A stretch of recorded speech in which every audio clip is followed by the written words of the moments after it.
Yaorana, Yaorana et Maëva, bienvenue dans ce podcast dédié à la transmission des savoirs sacrés. Ici, aujourd'hui, on parle d'astrologie, on parle du poisson, on parle des énergies poissonneuses du poisson. J'adore cette expression. On parle de Neptune, on parle de la maison 12, la maison mystique. On parle du poisson, hypersensible, rêveur, addict. Personnalité dans l'illusion, le poisson. Et pourtant, le porteur de la source, le porteur de l'eau qui fait la mémoire de l'humanité. Et oui, c'est dire ce qu'il emporte quand même, notre ami le poisson. Dernier signe de la roue astrale, mais nous, 11e signe dans notre cycle d'initiation, il va vraiment nous apprendre les clés du grand amour, c'est dire. Allez, vous êtes ici sur la chaîne dédiée au savoir sacré, sur Présence, cercle de transmission de savoir sacré, une école sacrée. Voilà, 3 fois sacré, comme ça, c'est sacré sacrément répété. Je suis Céline, je suis l'hôte de ce podcast. Je suis convaincue que si nous passions plus de temps à transmettre, mais aussi à vivre et expérimenter les savoirs sacrés, nous vivrions dans un monde plus en harmonie avec le vivant. On pourrait passer un peu plus de temps à méditer, à rêver, à indexer ses rêves, à analyser ses rêves ensemble et à porter l'harmonie de notre inconscient collectif connecté. On pourrait aussi passer pas mal de temps à parler avec nos animaux, les humains et les défunts.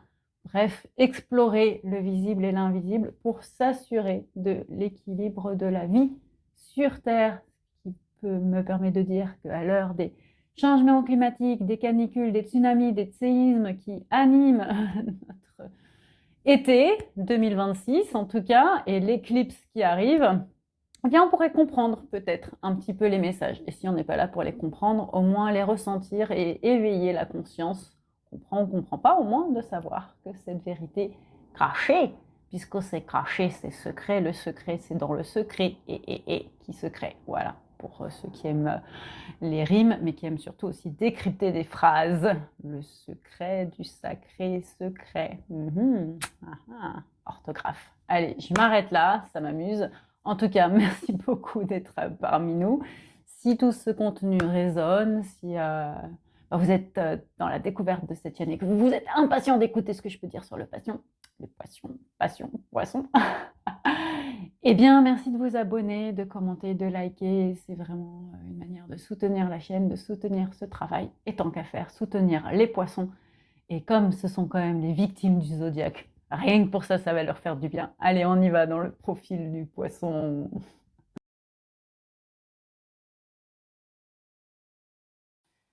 Le poisson est un signe d'eau, un signe mutable, ça veut dire qu'il s'adapte. En gros, un réactif passif, c'est-à-dire qu'il est passivement réactif à son environnement. Il est maître propriétaire de la maison 12, mais bon, c'est un propriétaire qui n'est pas vraiment là, il n'est pas vraiment incarné dans sa maison, notre ami poisson. Oui, vous savez, il rêve, c'est un rêveur, notre ami poisson. Et il est gouverné par un dieu, une divinité qui s'appelle Poséidon, de son trident, qui déchaîne les colères, les énergies, les événements climatiques, mais qui est aussi, surtout sur l'océan, et qui est aussi le protecteur des chevaux. C'est dire. Le poisson, si on fait un profil, on va dire, classique façon astrologie, donc ceux qui découvrent la chaîne vont comprendre que je suis un petit peu à distance de la manière dont on parle de l'astrologie classiquement. Je suis convaincue que vous êtes bien plus qu'un signe solaire et que vous êtes aussi bien plus qu'un signe solaire, ascendant et lune, car ça commence quand même à se diffuser, cette idée. Pour moi, vous êtes un signe énergétique et vous avez des indicateurs sur votre roue astrale qui nous permettent de traduire des énergies qui font fonctionner votre corps, vos corps invisibles, et que ces niveaux d'énergie sont appartenants à remplir pour chacune de ces énergies. Donc en ce moment, on explore l'énergie du lion, et on va parler donc du poisson avec l'angle du poisson. Mais avant de pouvoir dire tout ça, on va parler du poisson. Donc dans la logique, le poisson est voilà, la 12e, donc c'est un peu la fin du carrosse, hein.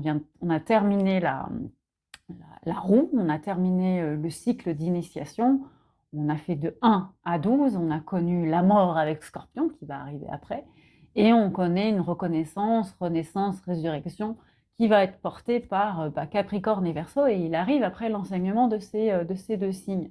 Et il nous parle quand même de l'enseignement de la mort. Donc, ce qui explique pourquoi, on va dire de manière assez astrologique, on considère les poissons comme le rêveur, l'hypersensible, l'hyper connecté à des émotions mais qu'il ne comprend pas et qu'il va souvent mettre à l'intérieur de lui. Donc, il peut être très introverti, le poisson. Il peut, voilà, gober, gober, gober et faire... T'as compris ce que j'ai dit? Bah non, j'ai pas compris ce que t'as dit. Bah si, c'était très clair, c'était... Oui, bah justement, c'était un langage de poisson, donc j'ai rien compris. C'est un petit peu ça, le poisson. Ouais. Il parle, mais on ne comprend pas. Donc le pauvre, il faut voilà, le comprendre. Il est en décalage avec la société. Ce qui va avoir tendance à faire des choses dans son énergie qui est je suis la victime, je suis le Calimero. Ce qui fait que parfois je me reconnais bien dans l'énergie du poisson. J'aime bien le côté Calimero. On se plaint, on se victimise. Il va aussi avoir un côté dans l'illusion. Si on ne sait pas parler le langage des hommes, c'est qu'on est dans l'illusion. On vient s'incarner. Et pourtant, c'est le signe qui nous explique qu'on peut s'incarner en se désincarnant, ou en tout cas qu'on peut s'incarner en ayant un lien très fort avec la source. Dans ses grandes qualités, le poisson, ça va être sa sensibilité, son intuition, sa capacité à se relier aux autres, à comprendre des choses que personne ne comprend, le côté mystique.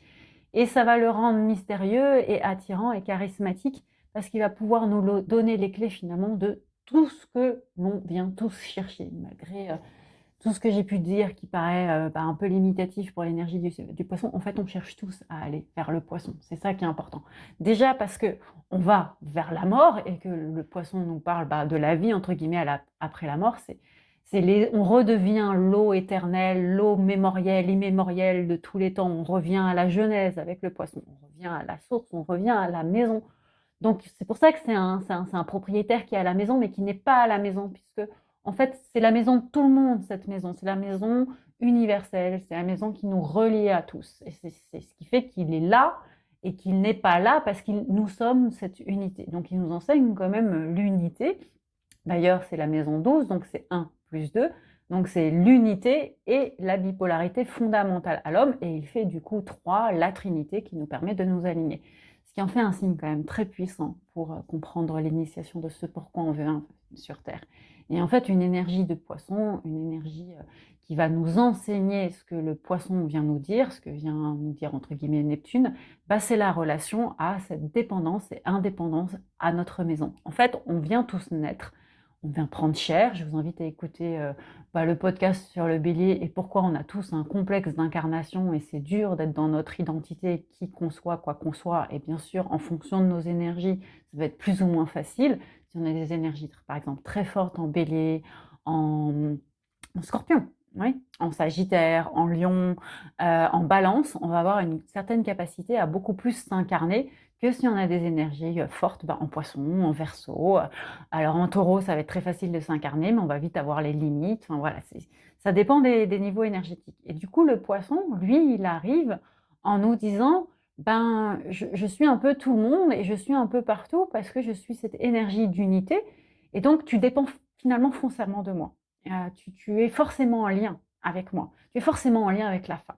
Et ça va être symbolisé par le fait qu'il est aussi le maître de l'ascendant. Il partage l'ascendant, donc cette énergie qui se réveille au cours de notre vie, au cours de notre apprentissage de la sagesse, et au niveau énergétique à partir de 40-50 ans, en gros, ou en fonction de notre, aussi ce que j'appelle moi l'équateur parallèle. Donc, ce n'est pas ce qui fait la ligne entre l'ascendant et le descendant, c'est une ligne virtuelle que l'on trace entre le point est et le vertex. Et en fait, lui, il a conscience de ça, beaucoup plus que le bélier, puisque le bélier, lui, il choisit de s'incarner et il oublie.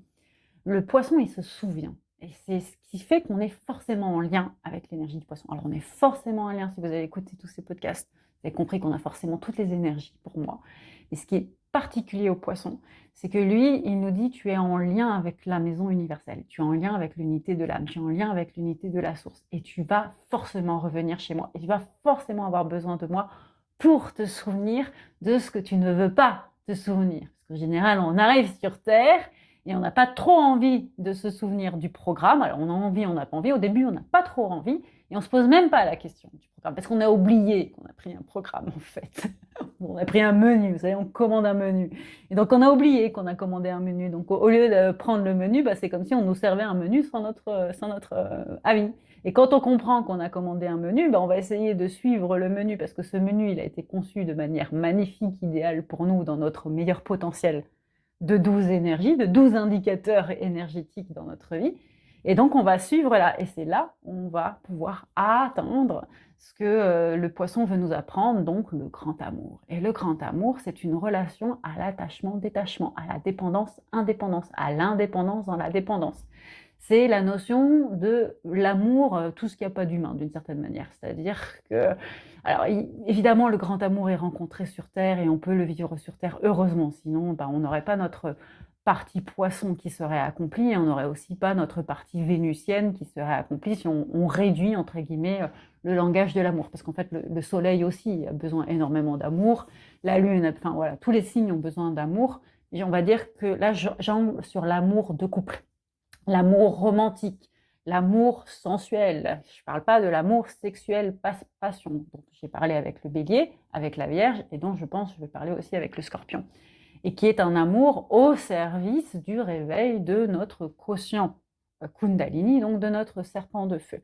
Le poisson, lui, il nous relie en fait à notre serpent d'eau, tout ce qui fait les mémoires de ce pourquoi on est venu sur Terre.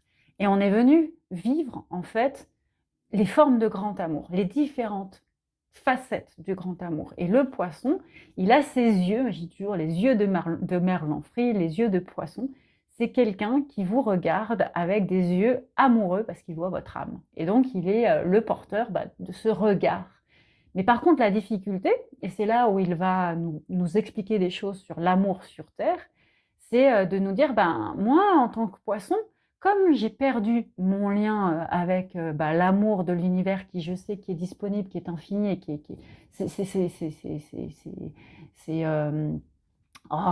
c'est la fête. Non, mais il y a un autre nom. C'est open bar. Voilà, c'est ça ce que j'ai cherché. C'est l'open bar, l'amour, le grand amour en fait. L'amour de la source, c'est en open bar. C'est accessible pour tout le monde. C'est infini. Il n'y a pas de limite. C'est un amour illimité. On en prend autant que l'on peut. Bien sûr, le truc, c'est que, je reviens sur on a oublié que c'était disponible, on ne sait pas comment y aller, et quand on va y aller, on commence à avoir peur parce qu'on se dit est-ce qu'on mérite. Et une fois qu'on a compris qu'on mérite, alors là, ça y est, toutes les portes de cet amour, grand amour s'ouvrent, et on vient expérimenter cette richesse saturnienne. Je vous invite à écouter la capsule sur Saturne et sur le Capricorne, de c'est quoi la véritable sagesse des vies, c'est d'avoir plusieurs vies et d'avoir plusieurs amours. Et donc, ce que nous dit le poisson, c'est que quand on a oublié ce lien très fort à l'amour inconditionnel, à l'amour source, à la source d'énergie qui est là pour nous et qui nous aime et qui veut la meilleure incarnation pour nous, on va avoir l'effet contraire. On va être dans l'ultra-dépendance, l'ultra-contrôle. L'opposé, en fait, du poisson, c'est la Vierge, et un des aspects des ombres de la Vierge, c'est le méga-contrôle, ou c'est le perfectionnisme. Être jamais satisfait de ce qu'on arrive, de vouloir absolument communiquer les messages du soleil avec la partie la plus poussée de Hermès. Donc le côté, je vous invite aussi à écouter du coup le podcast sur la Vierge, où on va être dans une énergie mercurienne qui est plus pape que le pape, qui est plus soleil que le soleil, qui est plus roi que le roi, qui est plus prophète que prophète. Et le poisson, lui, il va dépendre en fait de ça. Comme il cherche à retourner à la Vierge et il cherche à expliquer à la Vierge, puisque le poisson c'est un signe inversé, on en revient sur là aussi l'évolution de l'hémisphère, on commence par l'hémisphère intérieur et on va vers l'hémisphère extérieur, ce qui fait que tous les signes de l'hémisphère extérieur, donc de la balance au poisson, vont eux dans ce qu'on appelle le rétrograde, l'intégration des enseignements du signe avec lequel ils sont en axe. Et donc lui, il a compris l'enseignement de la Vierge et il va essayer de revenir vers la Vierge pour pouvoir l'exalter, la déployer. Et donc rendre à cette Vierge son côté pur, son côté innocent et lui montrer le chemin de cette source. Sauf que mal aspectée, une Vierge, elle contrôle, elle veut planifier, elle veut programmer et au point d'oublier le côté disponible de l'amour et au point d'oublier que l'amour n'est pas une dépendance à la matière, n'est pas quelque chose qui dépend de la matière. S'il y a un truc que je pense que chacun qui évolue sur qu'est-ce que c'est l'amour, on sait très bien que l'amour, c'est impossible à expliquer. C'est un sentiment, c'est un battement de cœur, c'est un battement d'âme. Et on a beau essayer d'expliquer tout ce qu'on veut sur l'amour, je vous invite à écouter le podcast sur le jumeau et sur tout ce que j'explique sur l'âme sœur et la flamme jumelle. Voilà pourquoi je suis en complète opposition avec ces concepts. C'est qu'on essaye de mettre des schémas de narration et des schémas de rencontre et des schémas d'explication sur pourquoi on cherche l'amour. On cherche l'amour parce qu'on est humain. Point barre. On cherche l'amour parce qu'on vient s'incarner sur Terre pour vivre l'amour. Point barre. Et en fait, ce qu'on ne comprend pas, c'est qu'on vient vivre plusieurs formes d'amour.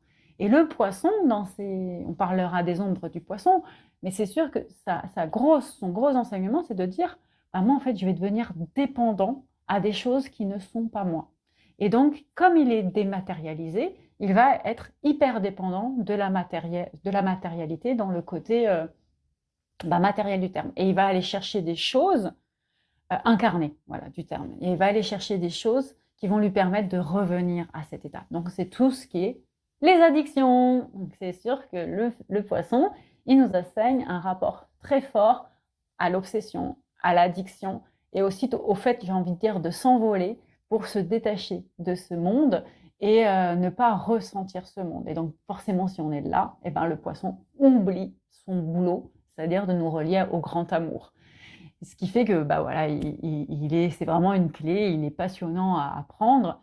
Et évidemment, quelle que soit l'addiction que l'on a, alors les addictions pour moi, c'est vraiment les plus connues. La drogue, le sexe, l'alcool, la guerre, la violence, l'agressivité.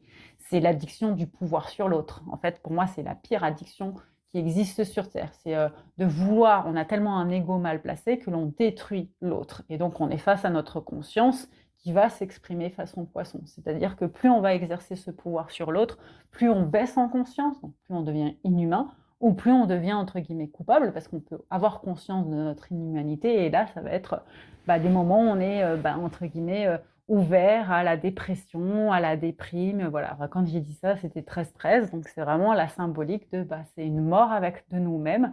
Et oui, c'est un moment où on peut se dire que c'est un échec de vie. Voilà, c'est sûr que c'est difficile de dire en tant que personne qu'on peut échouer sa vie, mais en fait, venir sur Terre et s'empêcher de vivre son humanité au sens se relier aux autres et comprendre sa lumière et choisir de faire mal ou choisir une matérialité facile et nous faire croire que c'est le bon exemple, pour moi, c'est pour manquer son incarnation. À force d'avoir étudié pas mal de thèmes astro et de différentes, notamment célébrités qui peuvent venir me parler, je peux vous dire que beaucoup de célébrités manquent le coche de leur incarnation. Elles ont raté, mais c'est pas grave. C'est pas grave. On peut rater un examen, on peut échouer. Le but, c'est est-ce qu'on comprend l'enseignement? Et qu'est-ce qui va se passer pour qu'on comprenne l'enseignement?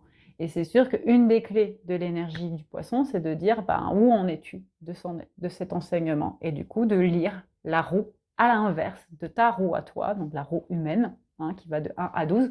Nous, avec la roue de la Terre, on va de 12 à 1. Et l'autre angle, c'est de voir ce qu'on appelle la roue des temps. Donc, de placer en fait un autre équateur qu'on calcule sur la roue pour vérifier comment se distribue ton énergie au fur et à mesure du temps pour que tu comprennes ce que tu viens vivre. Donc, c'est passionnant. Voilà, allez, on va parler maintenant de Neptune. Déjà presque 15 minutes sur le poisson. Vous voyez, comme j'ai envie de parler du poisson. Et pourtant, je suis pas poisson. Ceux qui me connaissent savent que je ne suis pas du tout poisson. Je n'ai pas beaucoup d'énergie poisson dans mon thème. Mais j'ai une direction en poisson et en lion. Donc forcément, le poisson, c'est une clé. Puis qui dit guide, qui dit enseignant, dit compréhension pour moi de ces différentes formes de l'amour. Et je vous mettrai en correspondance, dans le descriptif, Ibn Arabi, les 4 formes de l'amour. Déjà, ça permet de poser énormément de choses sur qu'est-ce que c'est le grand amour, soit initiatique, et ensuite avec les relations que l'on peut vivre. Ouais, assez, on arrête, on commence avec Neptune Poséidon. Yeah.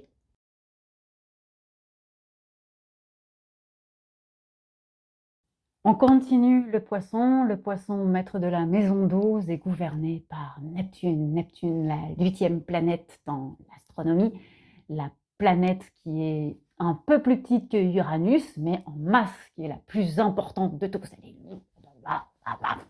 C'est gazeux Neptune, c'est fumeux Neptune, c'est bleu Neptune. c'est une symbolique sur l'énergie du poisson, qui est une énergie pesante, mais puissante, importante dans le cheminement de notre conscience, mais aussi de notre eau, nos émotions et ce que l'on ressent sur Terre. Allez, on dresse un petit personnage rapide de notre ami Poséidon Neptune. Alors ceux qui me suivent savent que je préfère en général parler de l'astrologie façon grecque plutôt que façon romaine. Donc j'utilise en général plutôt Poséidon pour Neptune, même si voilà, on sait qu'aujourd'hui, les éléments qui sont les plus connus dans la manière de parler de l'astrologie, ce sont les noms romains, sachant qu'il y a d'autres noms et qu'il y a d'autres héritages, notamment venus de l'astrologie, on va dire, originelle, qui est l'astrologie venue de Sumérie, donc de Babylone, de Mésopotamie et du peuple chaldéen. Mais on a aussi une grosse puissance d'astrologie autour de l'astrologie védique. Et on a ensuite, s'ajoute à ça, les héritages venus de l'Égypte, mais aussi les héritages universels.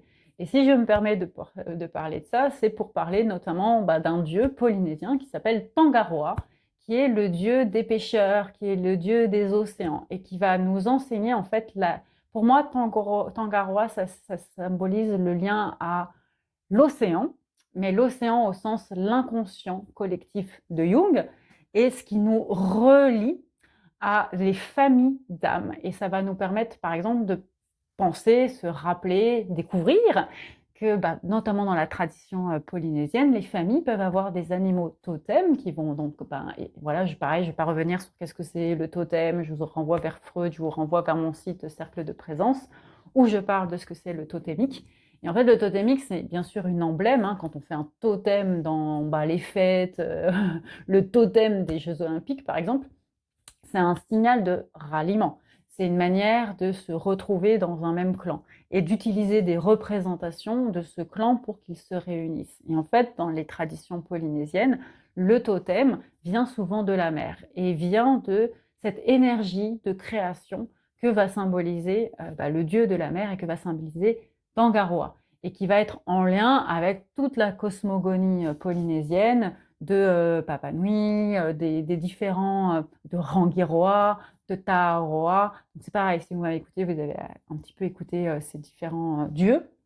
Et pour moi, c'est une première manière de dire tout dieu, toute divinité qui nous parle de la pêche, de l'océan, qui nous parle de Neptune, qui nous parle de Poséidon, sous les différents noms qui existent dans les mythologies et cosmogonies universelles, nous parle du lien à l'océan, dans ce qu'il symbolise, notamment de l'inconscient et de comment on ramène cet inconscient de façon symbolique. Donc parler de Neptune, parler de Poséidon à travers l'image de Tangaroa, c'est vraiment de se dire cet océan qui nous gouverne, qui représente a priori 70% de notre planète, vient à nous à travers des signes, des symboliques, des totems et des animaux. Donc chez les Polynésiens, surtout les animaux de la mer. On peut avoir un totem requin, on peut avoir un totem baleine, dauphin. On va parler du dauphin justement. Poséidon est associé en symbolique au dauphin. Enfin, Neptune est associé au symbolique en dauphin, tout simplement parce que Neptune, c'est le dieu des océans. Pour revenir sur l'histoire, alors c'est pareil, j'ai commencé à quand même beaucoup parler, donc je vais revenir rapidement.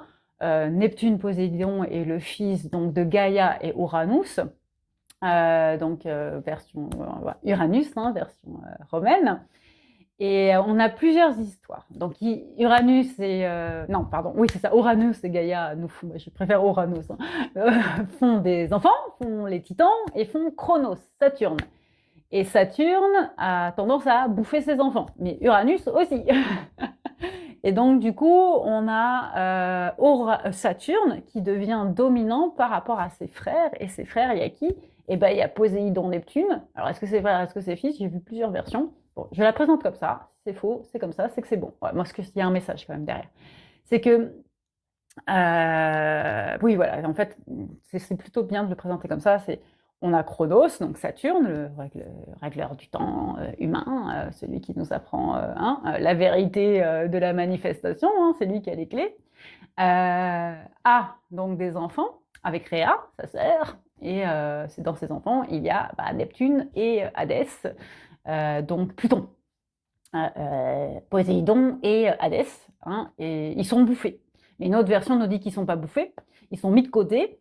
Et c'est Zeus qui, lui, est caché par sa mère, qui est rétabli, et comme il bat son père, et ben, il donne le pouvoir, et le pouvoir par Chronos est redonné à ses 3 fils principaux, que sont Pluton, Neptune, je le dis vraiment pas dans si ça va, là ça c'est la version romaine, Pluton, Neptune et Jupiter.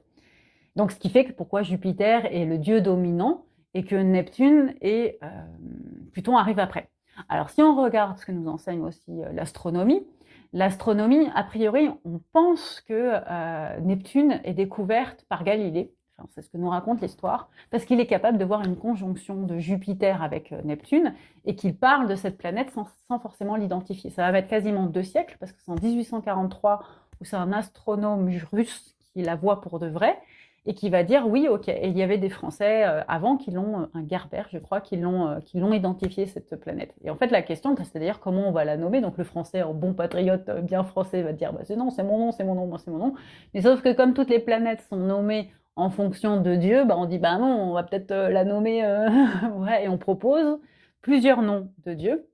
Et finalement, le nom de Neptune est choisi par rapport justement à ces attributs gazeux, ces attributs un peu mystérieux, sachant qu'on n'a pas encore découvert Pluton, qui est encore plus mystérieuse. On va terminer par la plus mystérieuse de toutes, et par le signe qui est le plus redouté, je pense, de tous, et la maison qui est la plus redoutée de tous, qui est la maison du Scorpion.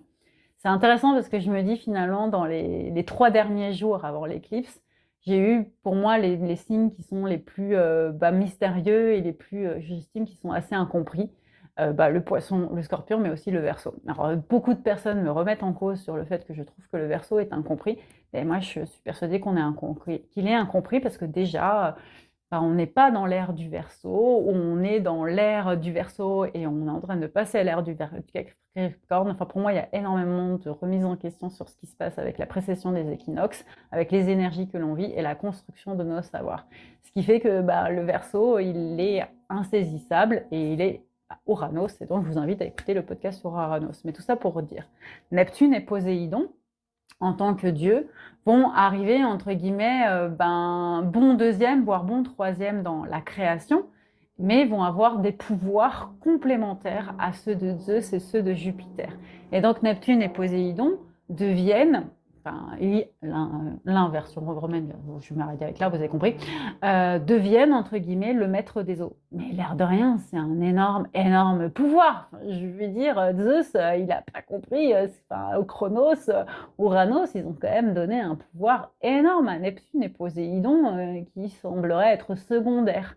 Quand on comprend qu'on est fait à 65% d'eau, quand on comprend que la planète est faite à 70% d'eau, quand on comprend que l'eau, c'est la mémoire, que la clé de l'eau, c'est l'accès à toutes les mémoires, ce que nous enseigne le petit Cancer en premier niveau d'eau.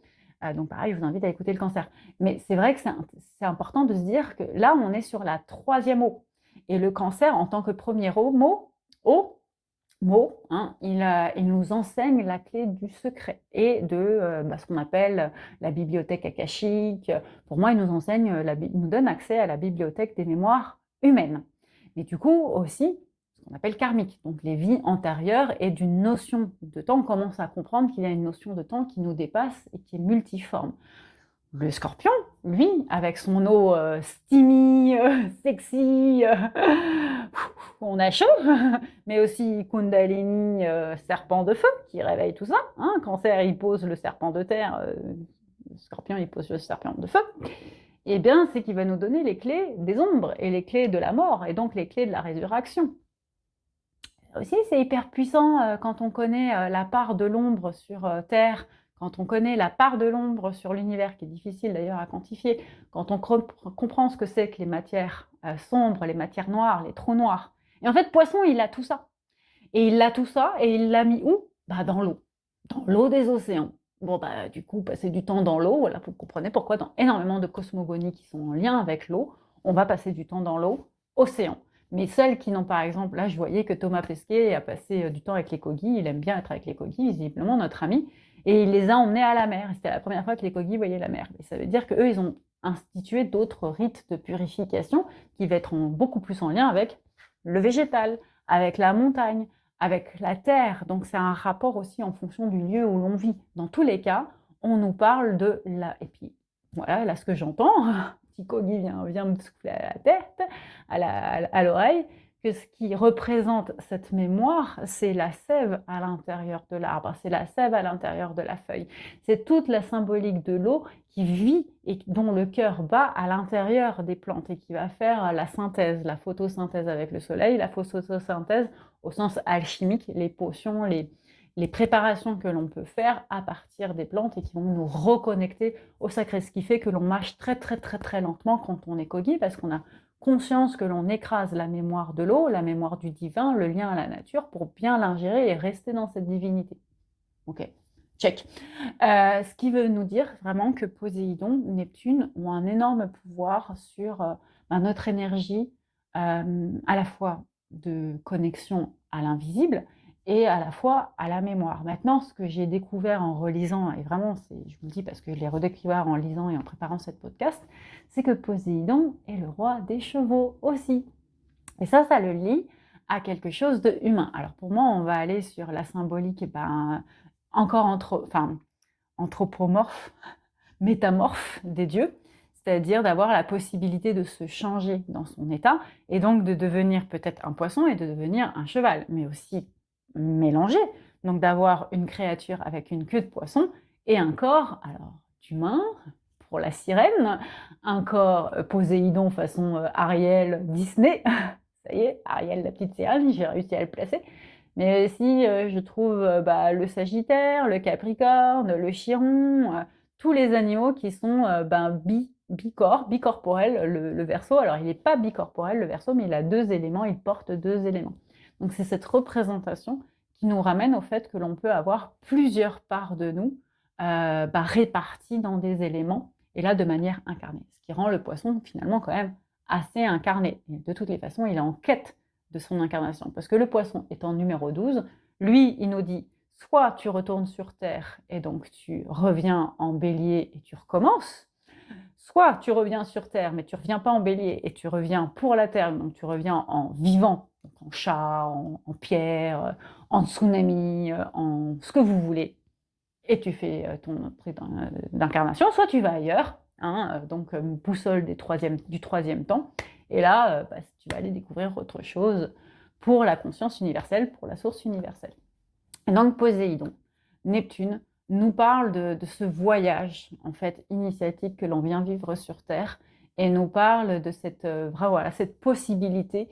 Pour moi, quand je pense à Poséidon, je pense à un dieu qui est qui a le châtiment en lui, parce qu'il peut vraiment faire les tsunamis, les vagues scélérates, les tempêtes sur la mer. Qui aime la mer, qui a navigué, comprend mon propos, quoi. Sinon, l'autre manière, c'est l'imaginaire, c'est le Titanic. On fait un titan. Forcément, Poséidon, ça va pas lui plaire, le titan, c'est son père qui l'a cassé les pieds. Donc il dit boum, puis voilà, vous n'êtes pas des titans les amis, vous êtes des hommes, vous êtes l'humanité.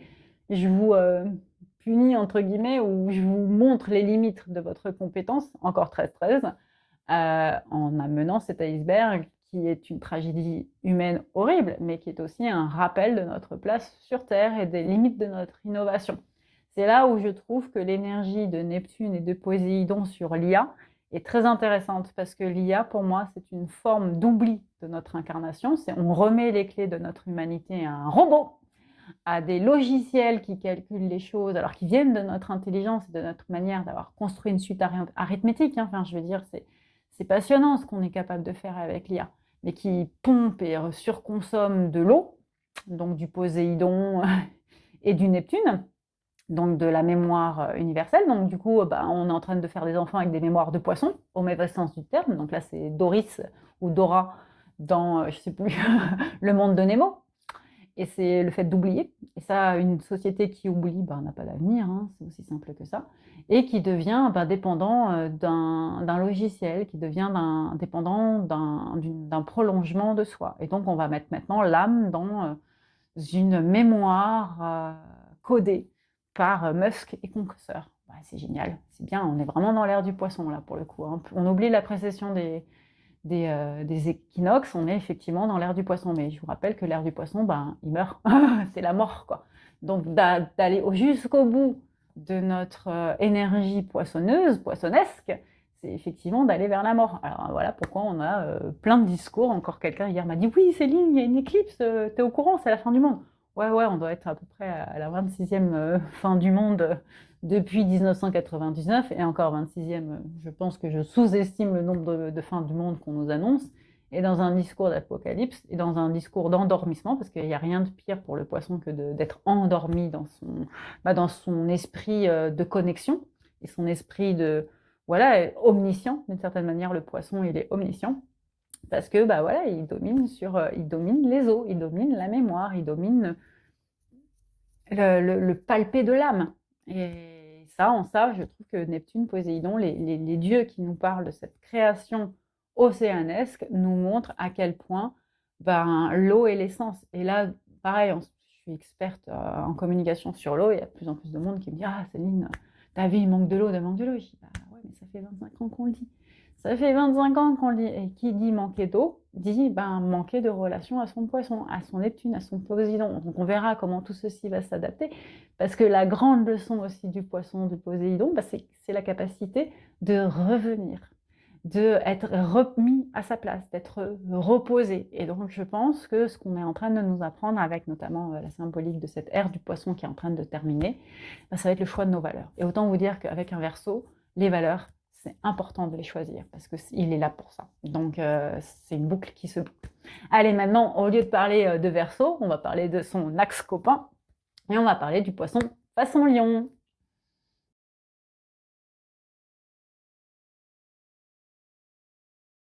Allez, réflexe d'astrologie, c'est quoi un lion poisson? Un lion façon poisson, et non pas un poisson façon lion, je me suis trompée, mais c'est pas grave, ça fait partie du non-perfectionnisme de l'enseignement. Accepter qu'on fait des erreurs, mais on les répare. Donc, le lion façon poisson. Le lion façon Neptune. Un lion neptunien. Qu'est-ce que ça donne? Donc, déjà, de manière très astrologue, on en revient sur, vous avez un lion en maison 12. Et alors ça, autant vous dire, quand on regarde les forums, les commentaires en astrologie, c'est mais qu'est-ce que ça veut dire, un lion en maison 12? Je ne comprends pas. Il y a une espèce de bug chimique, de bug mental, de bug conceptuel. Comment peut-on être lion façon poisson? Puisque un lion, ça veut briller. Un lion, ça veut avoir quand même un minimum, même si son ego, il est réparé à sa place, il a compris sa lumière et justement comment il peut rayonner sans brûler les autres et sans brûler les étapes. Ça va être le côté avec un peu bélier. Je reviens sur l'association entre le bélier et le lion dans mon enseignement du bélier. Du coup, là, on lui dit, non, en fait, poisson, ça s'efface. T'es pas censé exister. T'es censé exister dans le secret, dans l'intime, et t'es pas censé être là. Et le lion, si on lui dit ça, il est malade, hein. Il se sent pas bien, il dit, je suis malade. Je suis malade. Je vais mourir, j'ai le spleen. Et je chante le bon des stones, les stones, je vais être dépressif. Dites surtout pas ça à un lion poisson, vous allez le mettre dans son illusion. Mais non, un lion doit briller quoi que fasse. Hein. Et sinon, il meurt. Le soleil, il va pas s'éteindre quand il passe dans la constellation du poisson.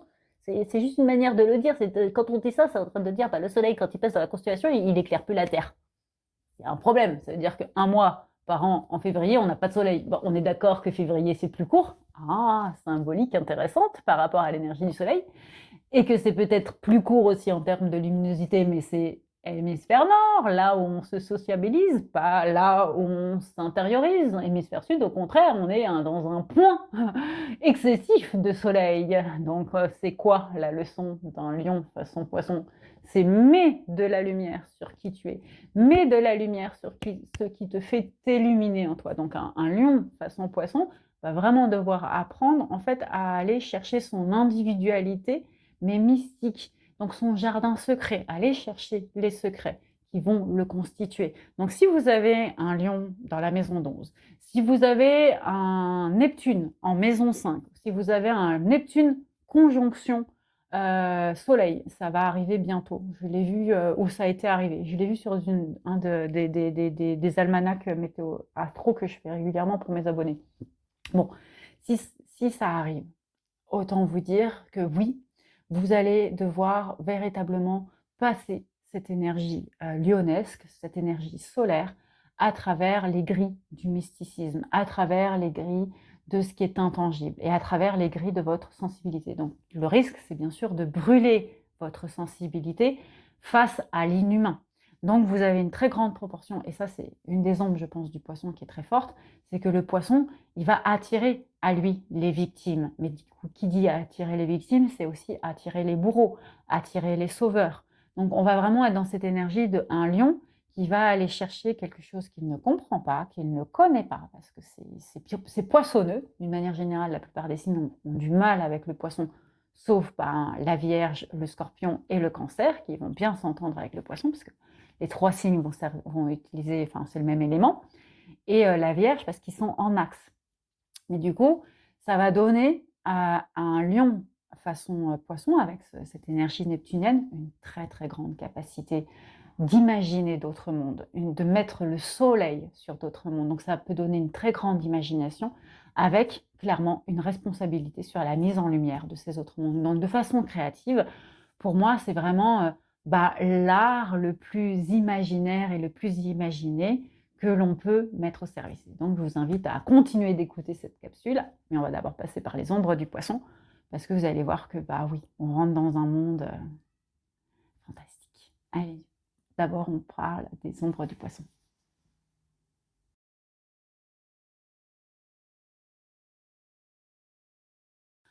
Notre petit poisson, il a beaucoup d'ombre en lui. C'est dur, les ombres du poisson, je vous assure. Mes amis, ayez pitié du poisson. Il porte les plaies d'Égypte, les plaies du monde. Bref, vous l'avez compris, l'ombre du poisson, c'est l'absolu de la source. C'est toutes les ombres et en même temps, c'est aucune ombre. Magnifique. Le poisson est donc maître de la maison 12, et si on enlève maintenant de l'équation Neptune, je fais un petit peu volontairement, et qu'on est vraiment que dans la suite numérologique de l'enseignement, le poisson nous parle de le moment où on meurt. Sachant que le Verseau l'annonce et permet de passer cet élément de fleuve. Il connaît le Styx, il connaît l'Élysée, il connaît le fleuve qui va de l'autre côté. Il a ce côté transmetteur. Il n'y a pas que lui qui transmet aussi, qui accompagne des personnes vers, entre guillemets, le diable, les enfers, tout ça, c'est Hermès, Mercure, donc la Vierge. Donc, ce qui va expliquer pourquoi il y a un lien entre la Vierge et le poisson. Le poisson, quand il se réveille, il voit la nuit. C'est une manière d'expliquer les ombres du poisson. Alors, de manière classique, le poisson peut être très autoritaire parce qu'en fait, comme il ne sait pas communiquer, il va vouloir absolument affirmer son autorité. Donc ça va le rendre, il va continuer un petit peu l'aspect rebelle du Verseau, mais de manière destructrice. En fait, en le faisant, il va plus se détruire lui, et surtout, il va en fait refuser l'amour, alors que il n'est que amour, et il veut vivre l'amour. Et voilà, il a ce côté doudou, nounours de l'amour, mais en façon ombre. Il dit non, non, non, non, non, j'en veux pas, et je n'écoute que moi, sauf qu'en fait, il sait pas. Un poisson, ça sait pas. C'est ça qu'il faut comprendre, c'est que ça sait tout et ça sait pas. Donc c'est à partir du moment où on comprend qu'il ne sait pas dans l'ombre, parce qu'il n'est pas connecté à sa maison 12, n'est pas connecté à son Neptune, je l'ai coupé volontairement. Il est dans la mort, il est mort, quoi. Il n'y a rien, c'est plat. Zéro tension, zéro encéphalogramme, zéro. C'est zéro pulsion, le poisson. Donc c'est ce qui le rend très passif. On dit souvent qu'ils sont passifs, les poissons, qu'ils attendent, qu'ils rêvent, qu'ils rêvassent, ça flotte. Et du coup, comme ça a envie de flotter tout le temps, ça fait...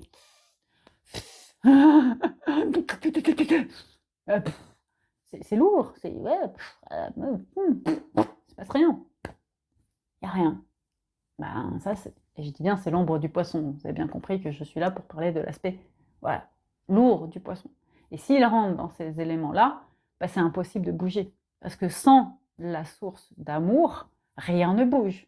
Donc c'est aussi pour ça que l'enseignement du poisson nous dit, tu viens t'incarner, et tu connais ta direction, peu importe où soit ton nœud nord, peu importe comment se passe ta thème astral, mais on va aller quand même regarder. C'est sûr que je dis toujours qu'il faut quand même beaucoup regarder ce qui se passe dans la maison 12, dans la maison, le lien à Neptune, le lien au Scorpion, avec l'aspect résurrection, le lien au Chiron, avec l'aspect blessure, pour comprendre ce qui fait blocage. Parce qu'en fait, tant que la maison 12, elle n'est pas un minimum respectée, et je dis même pas aspectée, donc respectée, il n'y a rien qui se passe. Tout est bloqué. Donc, ce qui est intéressant sur la possibilité que nous donne le poisson. Mais du coup, le poisson dans son ombre, il nous bloque.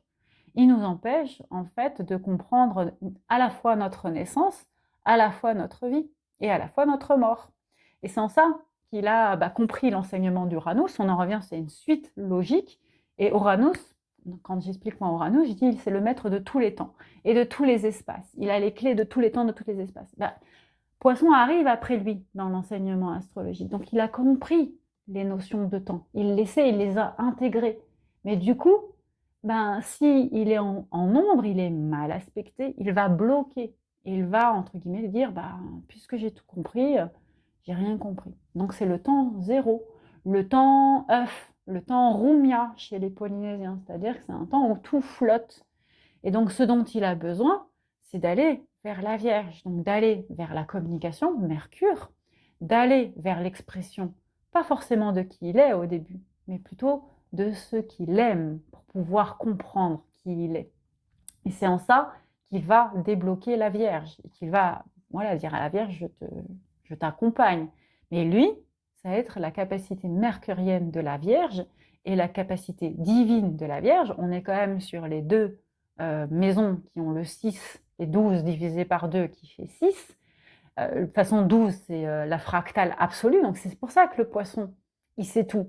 Et quand il se met en temps zéro et il dit « je ne sais rien », eh bien, il nous bloque. Il bloque toutes les fractales. Il bloque le 12, il bloque le 6, donc l'hémisphère intérieur et l'hémisphère extérieur. Il bloque le 4, donc il bloque les 4 éléments. Et il bloque le 3, les 4 passages de ascendant, fond du ciel, descendant, milieu du ciel.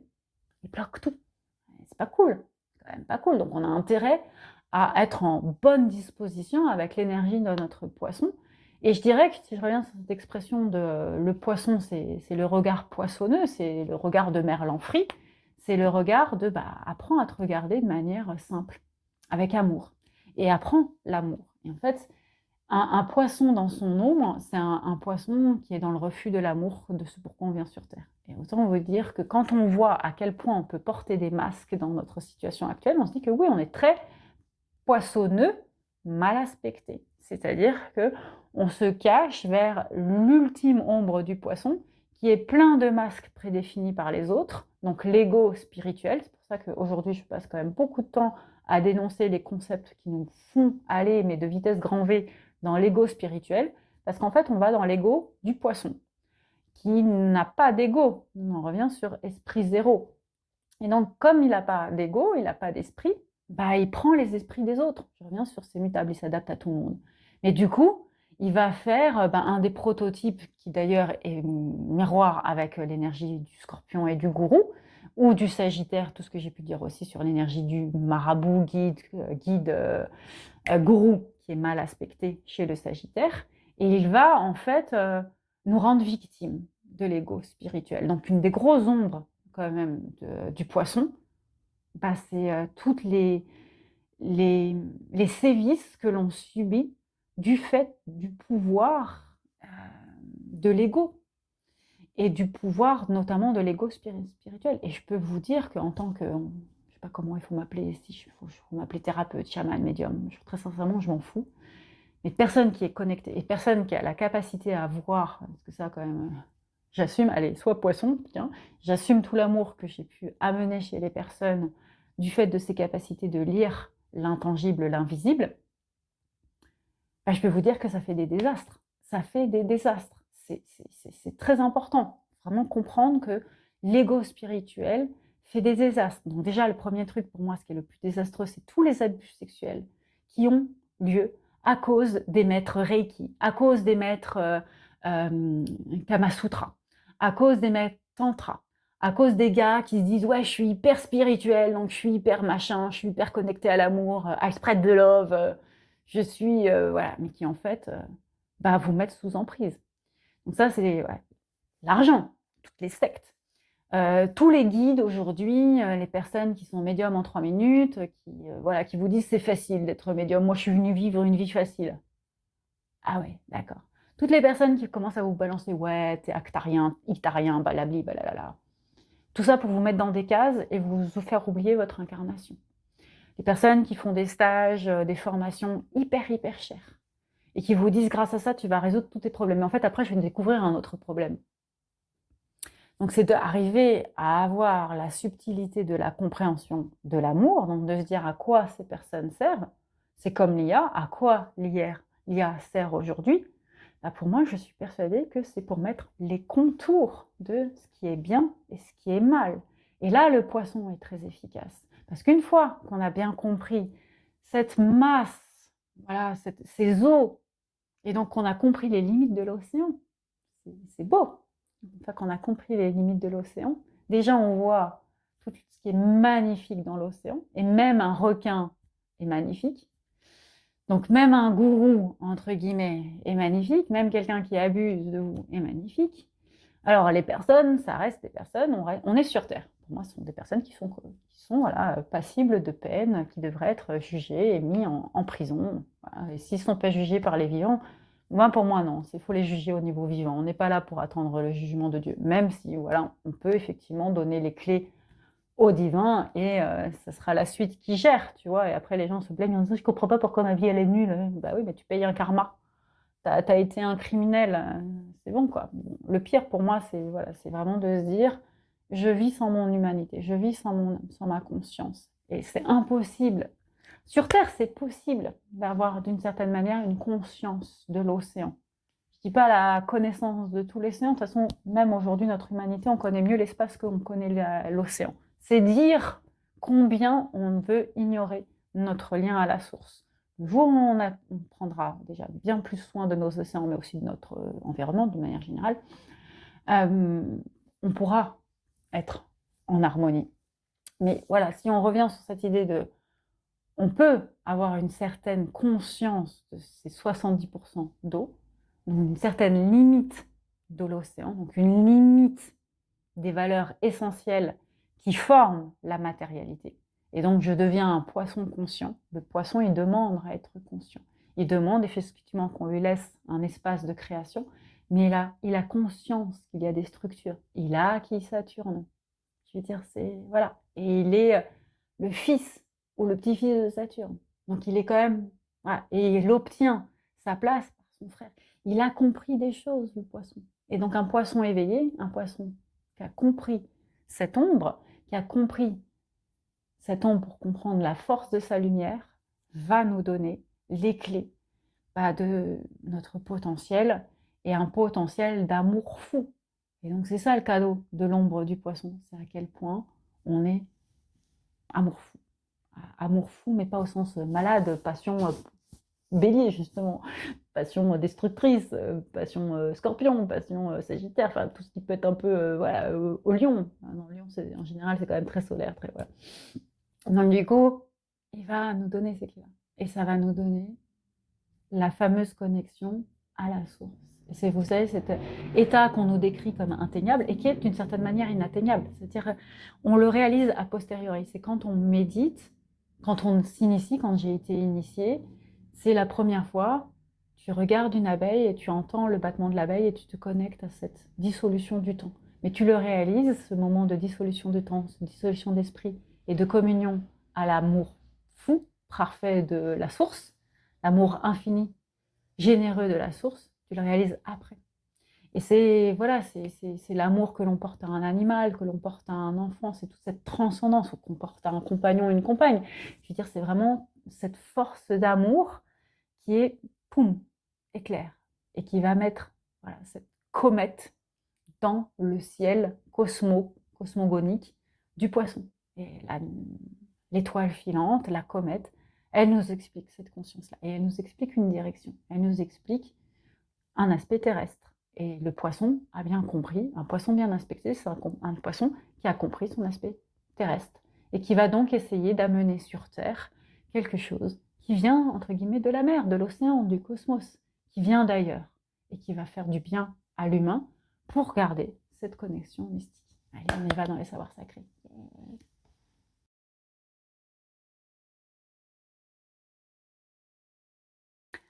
Ah, ça fait du bien de se reconnecter à des savoirs sacrés, parce que là, je vous explique, pendant quand même j'ai l'impression d'avoir vécu trois semaines en enfer, 3 jours en enfer, je sais pas, 72 heures, 3 fois 24 heures chrono, de, ouais, d'initiation au sacré par moi-même, quoi. C'est, Sagittaire, l'école sacrée, c'est toi. D'accord. Chronos, l'école sacrée, c'est les savoirs sacrés. C'est quand même quelque chose que j'ai fait émerger, donc c'est toujours toi. Et toi, Aquarius, mon signe solaire, donc, c'est une méditation que tu informes et qui va permettre aux personnes de se réveiller. Donc, voilà.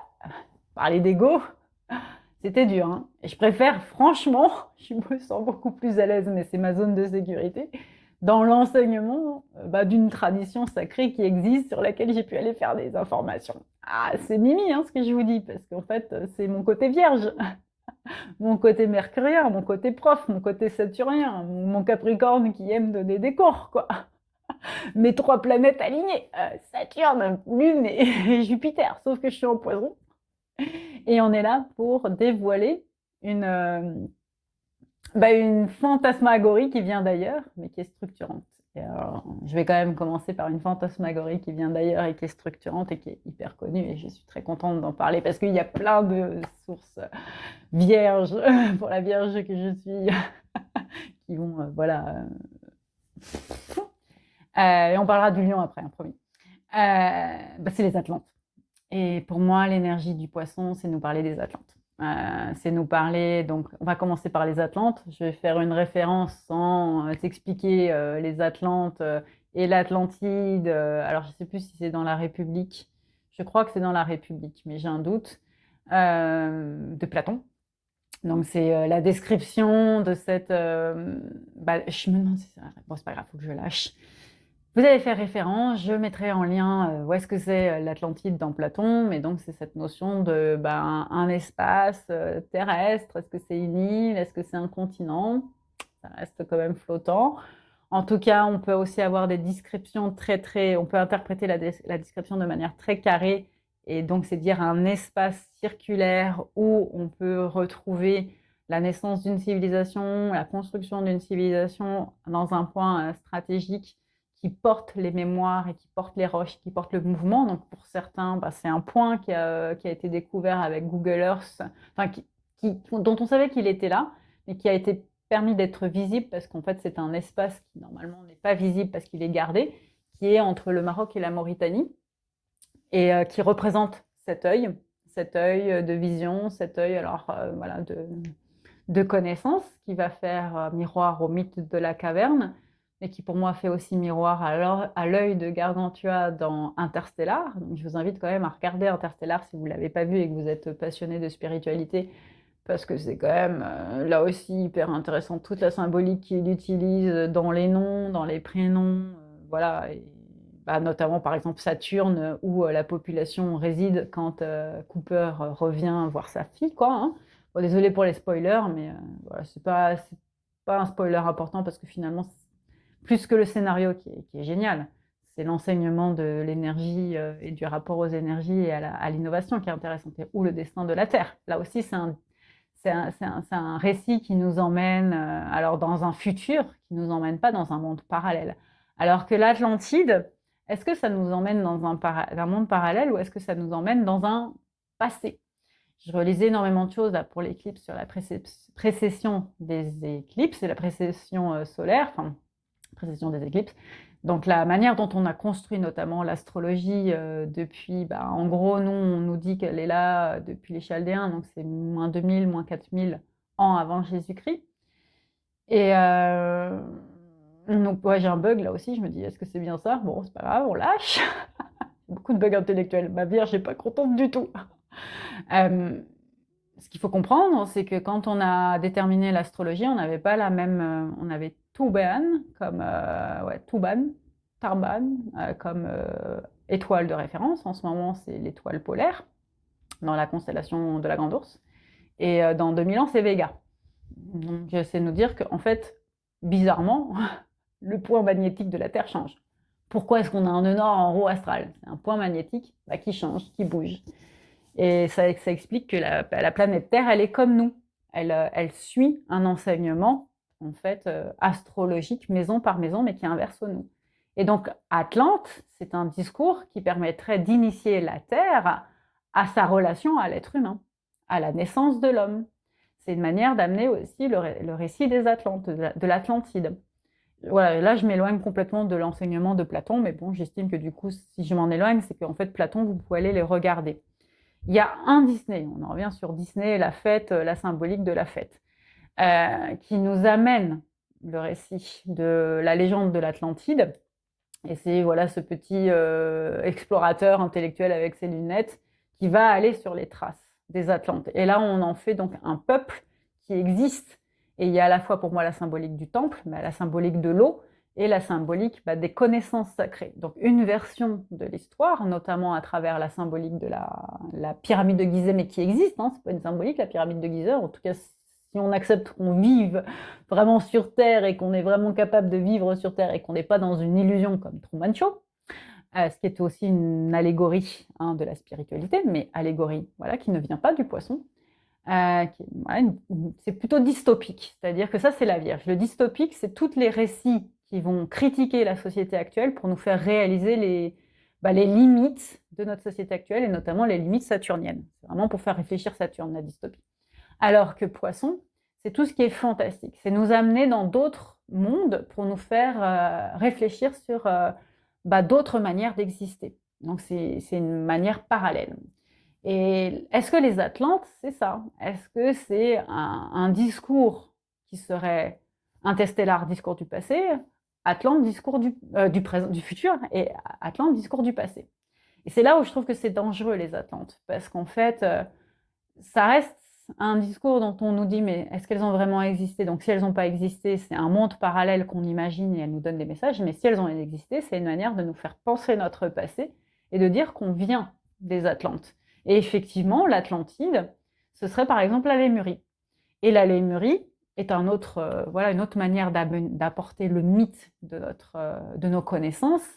Et ce qu'elles ont en commun, c'est deux légendes, ces deux mythologies dont je prends partie, c'est qu'elles nous parlent de connaissances avancées de l'homme et d'une société où on aurait vécu donc à l'heure de Tourboine.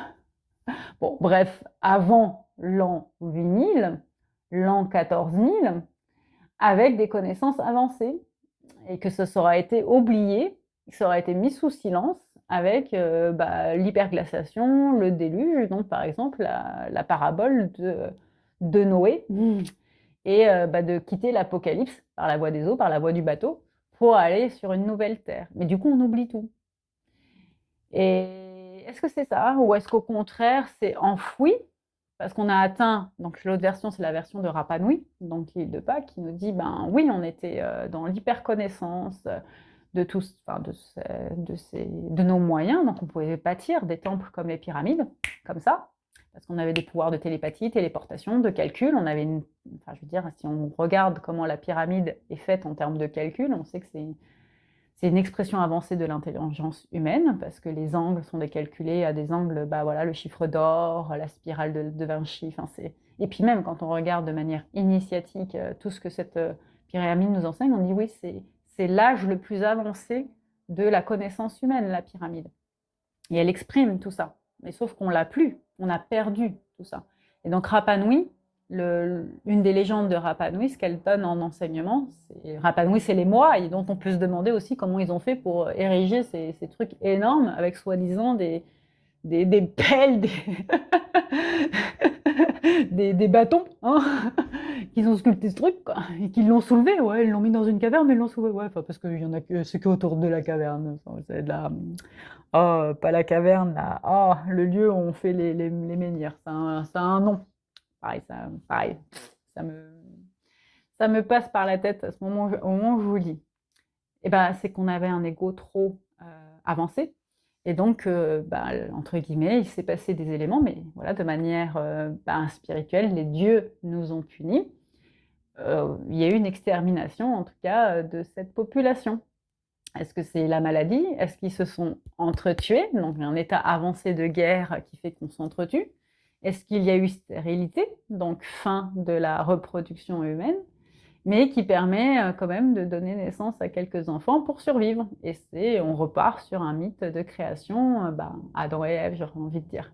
Donc, dans tous les cas, les savoirs sacrés façon poisson nous interrogent sur les récits. C'est vrai que j'ai oublié de le dire, mais une des grandes qualités de l'énergie du poisson, c'est que c'est un storyteller. Il raconte très bien les histoires. Et il va raconter des histoires, donc ça c'est ce premier niveau d'histoire que je vous ai raconté, qui sont là pour faire prendre conscience du rapport de l'homme à quelque chose de plus grand que lui. Et c'est essentiel d'avoir cette conscience, mais aussi cette projection dans le passé ou dans le futur. Mais il y a une autre fonction, qui est la fonction de rêve, et la fonction vraiment de dire on imagine un autre monde.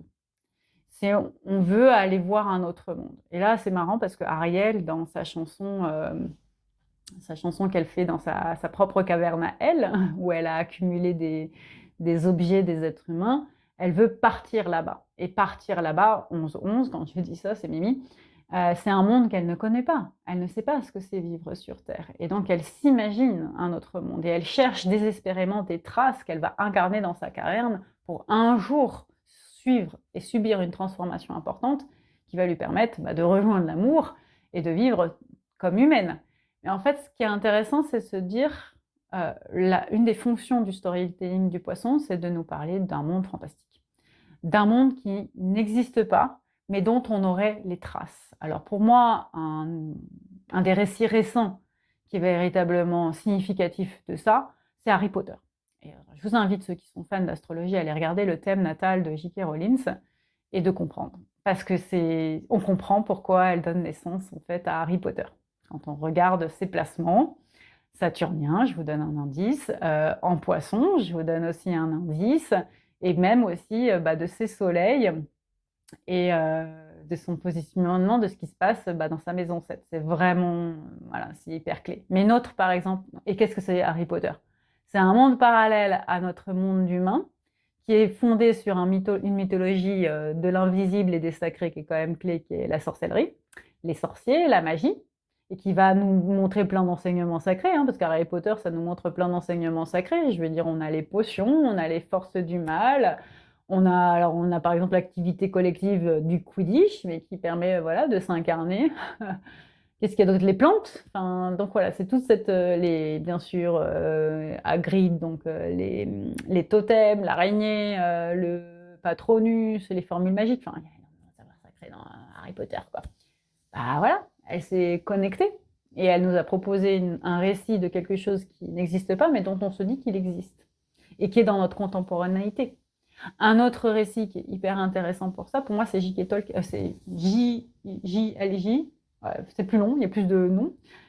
Tolkien, qui lui nous emmène dans une autre terre, mais qui est une terre qui existe parce que elle est en contact avec les humains, elle est en contact avec les elfes, et on vit cette quête qui est aussi initiatique, qui est symbolisée par l'anneau, symbolisée donc par l'alchimie que représente l'or, donc la conscience. Si vous avez lu le PDF que j'ai laissé sur Saturne, la symbolique de l'anneau est expliquée à l'intérieur et ça permet vraiment de comprendre qu'est-ce que c'est l'anneau, l'or, le mariage. Moi, je trouve que ça permet d'éclairer énormément de choses sur pourquoi c'est important de porter un anneau pour montrer son mariage. Et dans la symbolique de Tolkien, l'anneau qu'il faut rendre parce qu'il porte les forces du mal et que c'est incarné à l'intérieur de lui. Et c'est toute cette manière de nous transporter dans un monde pour nous faire réaliser notre propre monde. Un autre monde qui vient d'ailleurs et qui a été transporté dans notre monde et qui est une rencontre entre deux mondes, c'est Avatar. Avatar, c'est Pandora. Cameron, j'aime Cameron. après s'être attaqué à l'ego humain avec le Titanic, mais bon, je pense que c'est aussi une manière de faire une très belle. Il était passionné par le monde de l'eau, et il voulait aller, voilà, il a été chercher les traces. Je pense qu'il allait chercher des indicateurs de cette mémoire de l'eau quand il a fait cette enquête pour son film. Il a été chercher quelque chose qui l'animait fondamentalement dans son énergie de poisson. Mais après, il nous fait Avatar, enfin, il a fait d'autres trucs entre-temps, mais Avatar, quoi. Avatar, en sanskrit. Pandora, enfin, la symbolique de le Souli qui s'incarne, je ne sais plus son nom, il a un nom, il est baptisé, je ne sais plus. Bon, bref. En chat, chat bleu, énorme, ce qu'on retrouve dans les mythes de la Lémurie et de l'Atlante. Enfin, c'est quand même le dragon, l'initiation par le dragon, le respect aux animaux, la source qui est symbolisée par ce magnifique Ewa. Ewa, quoi. Il a pris Ewa, le mec. Non, mais c'est dingue quand on le voit. Bon, ouais, notre manière de nous expliquer, nous faire tirer un récit fantastique qui nous ramène sur notre humain. Grand récit fantasmagorique, mais qui, pareil, nous explique une condition. Alors, est-ce qu'il est entre dystopie? Est-ce qu'il est entre fantastique? C'est Matrix. Alors, pour moi, il a un côté vraiment dystopique, parce qu'il est très cruel à l'égard de la société telle qu'elle est aujourd'hui. Et il nous propose cette fameuse pilule bleue pour aller dans un monde quand même qui n'est pas hyper intéressant, surtout dans le premier opus. Dans le deuxième et troisième opus, on découvre autre chose, mais on s'aperçoit que c'est un monde qui ressemble au monde de l'illusion. Tout ça pour finir par se dissoudre. Et avoir ce quatrième volet qui est quand même génial, de ce concepteur vidéo qui devient célèbre, mais qui est à bout de sa vie parce qu'il ne comprend pas trop ce qui se passe et qui finalement repart de l'autre côté. Et c'est Trinity, pareil, spoiler, hein, qui sauve tout le monde. Trinity, Neo, Morpheus, la source, la voyante. Ouais, on y va aussi hein, dans le fait de nous servir du fantastique, mais voilà, qui nous initie aussi à la spiritualité. Alors maintenant, c'est le moment où je vais me poser aussi énormément de questions sur la place des Marvel. Et c'est vrai que les Marvel, on en revient sur un mec qui a dessiné, en bande dessinée, plein de héros, qui nous a proposé des héros alors à la fois très patriotes, parce qu'on est dans un contexte de guerre comme Captain America, mais des héros qui nous interrogent aussi sur notre humanité. Enfin, Hulk, sorti d'une station nucléaire, enfin d'une station nucléaire, c'est pas une station, une usine nucléaire. Iron Man, issu de l'âge du métal, du fer, qui est un robot, mais humain, qui reste humain, mais qui utilise des forces de l'IA. Enfin, on est déjà dans l'IA. Thor, enfin, je sais plus si Thor c'est dans Marvel ou pas, je sais pas. Bon, je m'en fous. Enfin, vous comprenez comment je vous parle de Batman aussi. Ça c'est pas les Marvel, c'est l'autre, justement, c'est les Warner Bros. Qui nous amènent aussi dans une autre réalité. Et c'est toujours la cohabitation entre ce qui est intangible et le tangible. Et en fait, ce qui fait bien sûr le succès de toutes ces productions culturelles, c'est leur capacité à nous parler de quelque chose qui est inexistant ailleurs. Ça nous fait voyager. Ah ouais, je peux même pas. Alors là, j'ai Dune qui apparaît, j'ai Star Wars qui apparaît, l'Odyssée de Kubrick, celui Star Trek avec ses oreilles. Donc c'est la capacité à nous emmener dans des mondes parallèles, mais en même temps être en lien avec l'humain. Et c'est ça, en fait, le savoir sacré du poisson. Et une fois qu'on comprend la vertu de ces récits dans toute la quête initiatique qu'ils peuvent nous montrer, donc moi, ce qui m'interroge aujourd'hui, c'est de se dire, là encore, est-ce que c'est issu d'un savoir universel qui, effectivement, est indiscutable, donc saturnien, ou est-ce que c'est une manière de nous influencer, de nous enfermer dans une manière de vivre la spiritualité, et donc d'exercer un pouvoir sur nous. Et la question, c'est d'où vient ce pouvoir, qui exerce ce pouvoir. Et c'est toute la capacité, pour moi, la réponse, elle est poissonneuse, mais elle est aussi aquarienne, c'est-à-dire qu'elle est aussi Verseau, et elle est fondamentalement humaine. Elle est aussi saturnienne, du coup. Parce qu'en fait, c'est de dire, alors poissonneuse, c'est je reviens à ce qui me fait du bien et ce qui me permet d'avoir l'éclair dans ma nuit, ma comète de Halley. Donc, une soupçon d'éveil qui va me permettre d'aller donc dans l'enseignement c'est là où on va dans l'enseignement contraire de la roue, qui va aller me permettre d'aller dans l'enseignement incarné, donc Aquarius, et d'accepter d'incarner un guide pour la communauté qui se déshabille de son soleil, qui se déshabille de ses énergies pour être 1+1, et qui permet le saut quantique. Donc la Terre, elle en est à cet état-là aujourd'hui, c'est-à-dire qu'elle est dans cette position de jeune fille qui se pose la question des valeurs de son incarnation à l'égard des êtres humains. Donc elle est vraiment en train de... Ouais, moi je dirais qu'elle est en train de matérialiser ce qu'elle va faire de l'humanité. Et l'humanité, c'est pas que les êtres humains, hein. L'humanité, c'est les vivants. Et donc de son existence même de planète Terre, Gaïa. Ce qui va bien sûr l'amener sur un enseignement saturnien, donc Capricorne, qui est déjà présent en Aquarius, c'est effectivement d'accepter des structures, d'accepter une transmission et d'accepter ce que Saturne vient vivre, qui est Vénus, l'amour. L'amour incarné sur Terre. Être sur Terre. Être à soi, être à âme à âme sur Terre. Et donc, si on comprend que la planète Terre, elle est dans pour moi, elle est dans cette trinité. Poisson, Verseau, Capricorne. On est déjà on est à peine nous en train de comprendre qu'on vit l'ère du Verseau, mais elle est déjà en train de voir l'énergie du Capricorne. Il faut comprendre que la planète Terre, Capricorne, c'est hier, Verseau, c'est aujourd'hui, et Capricorne, c'est demain. Est-ce que vous avez prévu des choses demain? Bah oui, vous avez peut-être posé des choses. Alors peut-être que vous n'avez rien prévu, mais vous savez que vous n'avez rien prévu. Vous avez une conscience de demain. Bah, c'est ça la planète Terre. Et en fait, le poisson, dans son enseignement, le savoir sacré dans son enseignement, est en train de nous poser cette énergie très forte d'amour inconditionnel. Donc nous, êtres humains, on va commencer à comprendre ce que c'est l'amour inconditionnel, ce qui est une excellente nouvelle. Et quand on voit le planning, parce que là j'ai commencé à le faire justement pour mes abonnés, elles sont géniales. Et en fait, moi j'avais été hyper inquiète avec le 11 septembre. Là. Je m'étais dit, ouais, qu'est-ce qui se passe, qu'est-ce qui se passe? Et donc il y a eu cette grosse purgation voilà, c'était vraiment, on a purgé sur les 20 dernières décennies, là, ouais, c'était chaud, quoi. Et je me suis dit, j'ai dit quoi, les 20 dernières décennies? Donc 20 fois 10, quoi, 200 ans. Ouais, sauf que moi, en conscience, j'ai purgé les 20 ans. Ouais, bon, d'accord.